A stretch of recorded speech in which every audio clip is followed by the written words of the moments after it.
नमस्कार दोस्तों, मैं आनंद आप सभी का स्वागत करता हूं हमारे चैनल लीगल शिक्षा ऑफिशियल पर। तो दोस्तों, आज की वीडियो में हम बात करेंगे सबसे इंपॉर्टेंट पॉइंट आईपीसी सेक्शन 13 के बारे में। जाने क्या है आईपीसी की धारा 13, क्यों की गई थी निरस्त, ये सारी जानकारी इस वीडियो में मैं बताने वाला हूं। तो बिल्कुल भी बिना देरी से इस वीडियो को हम स्टार्ट करेंगे।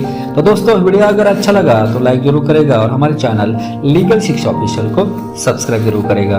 दोस्तों, आपको जानकर हैरानी हो सकती है कि आईपीसी में क्रमानुसार एक धारा है तो सही, लेकिन उसका कोई वजूद नहीं है और उस धारा को 71 साल पहले ही निरस्त कर दिया गया था।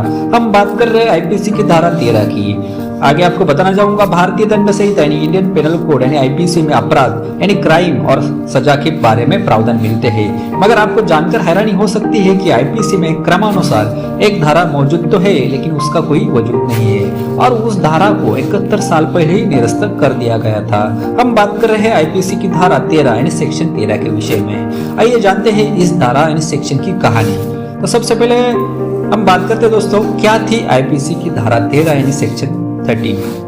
तो दोस्तों, भारतीय दंड संहिता यानी इंडियन पेनल कोड में सेक्शन 12 के बाद आती है धारा 13, लेकिन क्रम में होने के बावजूद यह धारा कोई मायने नहीं रखती, क्योंकि आईपीसी की धारा 13 को विधि अनुकूलन आदेश 1950 के माध्यम से निरस्त कर दिया गया था। इसीलिए आईपीसी की यह धारा मात्र एक संख्या बनकर रह गई है।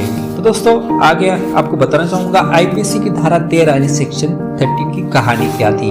तो दोस्तों, आपको बता दें, भारत में 15 अगस्त 1947 से पहले अंग्रेजों का शासन था, जबकि आईपीसी 1862 में लागू हो गई थी। इसी के चलते भारतीय दंड संहिता यानी इंडियन पेनल कोड के सेक्शन 13 में ब्रिटेन की महारानी यानी क्वीन की परिभाषा डेफिनेशन ऑफ क्वीन दी गई थी। सेक्शन 13 में महारानी का ही बखान मिलता था, लेकिन 1947 में जब देश आजाद हुआ तो उसके बाद नए कानून और संविधान का निर्माण शुरू हुआ।